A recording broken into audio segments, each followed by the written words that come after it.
IL-T20-তে অভিষেক আসরে দারুণ পারফরম্যান্স করে চলেছেন মুস্তাফিজুর রহমান। বল হাতে প্রতি ম্যাচেই উইকেটের দেখা পাচ্ছেন তিনি। শারজা ওয়ারিয়র্সের বিপক্ষে নিয়ন্ত্রিত বোলিংয়ে এক শিকার ধরেছেন দুবাই ক্যাপিটালসের বাঁহাতি পেসার।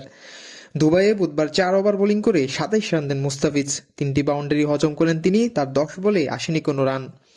তাসকিন আহমেদের দলের বিপক্ষে প্রথম দেখায় মিতব্যয়ী বোলিংয়ে স্রেফ 13 রান দিয়ে 2 উইকেট নিয়েছিলেন মুস্তাফিজ।